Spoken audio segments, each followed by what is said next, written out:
Today I'm sharing with you how to make sambar powder at home that is fresh, fragrant and flavorful. And it's simpler than you think. Plus, a big batch of this sambar powder will take only about an hour to make and will last you an entire year. So let's get started. For making a big batch, about 5 cups of sambar powder, you need half a cup plus 2 tablespoons of chana dal, half a cup of tur dal, 1/4 cup plus 2 tablespoons of urad dal, half a tablespoon of black mustard seeds, half a tablespoon of fenugreek seeds, 2 cups of red chilies and 2 cups of pedki chilies. And yes, measure chilies by volume and not by number. 1.5 cups of coriander seeds, 2 tablespoons of turmeric powder, 1.5 tablespoons of asafoetida or hing powder, and about 2 tablespoons oil and 1 teaspoon of salt. Start with dry roasting the dals using wide pans on low flame.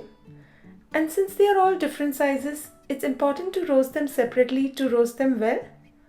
Also, low flame is critical to get a good roast, and using wide pans will help speed the process and also ensure an even roast.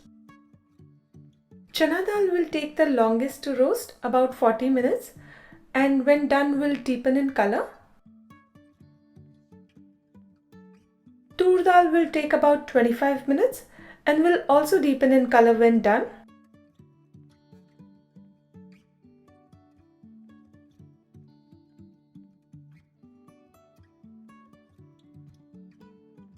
Urad dal will be done quickest, about 20 minutes, and when done it will turn dark cream, light brown in color.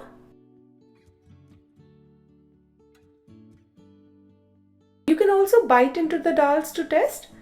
When roasted they will be kind of crispy to bite into, for the lack of a better word, and will not have that raw taste. It's ideal if you can roast these dals separately but simultaneously to save time. Next you need to dry roast fenugreek and mustard seeds, which can be done in the same pan, but best to start with fenugreek seeds and roast for a minute or so before adding mustard seeds, as it is a little larger in size. It usually takes only about 5 minutes to roast them on low flame, and when done fenugreek seeds will turn slightly reddish in color and mustard seeds will turn slightly whitish in color. The rest of the ingredients need to be roasted in oil, starting with the red chilies. You will only need 1 tablespoon of oil for 4 cups of chilies, and it should only take 3 to 5 minutes to roast them on low flame. And when done, they will deepen in color, though ensure to not blacken or burn them. Then in another wide pan, roast the coriander seeds in half a tablespoon of oil. I normally reuse the same set of pans I used for dry roast, so I can save on the number of utensils needed. It usually takes 10 to 15 minutes to roast them on low flame, and when done they will turn slightly reddish and will also leave out a light aroma.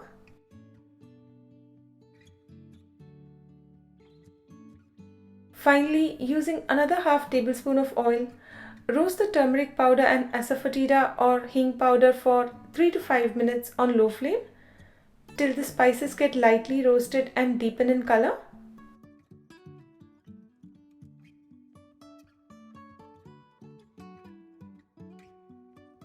When all the roasted ingredients have cooled down to room temperature, it's time to grind them in the dry mixer, starting with the dals. Grind the roasted dals to a fine powder and then take it out of the mixer. Then in the same mixer, add the roasted chilies and give it a quick pulse to crush them into flakes.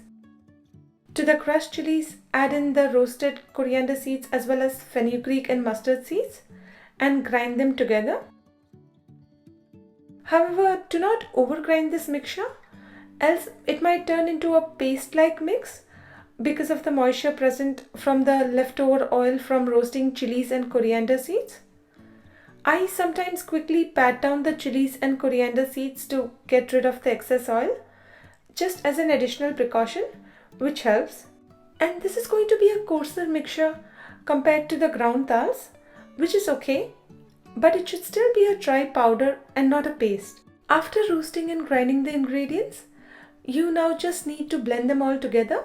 You simply mix the ground dal powder with the chili and spice powder, and to it add the roasted turmeric and asafoetida powder and salt, and mix everything together.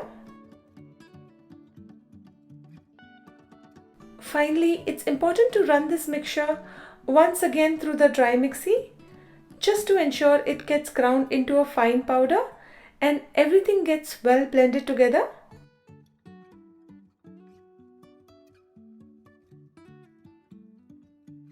Depending upon your batch size and the size of your mixer, you might need to do this in a couple of batches. And there you have it, fresh, fragrant and flavorful homemade Sambar Masala powder. Use it to make delicious South Indian style sambar and enjoy! For the written and printable version of this recipe, check the link in the description box below. And if you like this video, please hit the like button at the bottom of this video. It really helps me out. And subscribe if you haven't already. Until I see you again, happy cooking!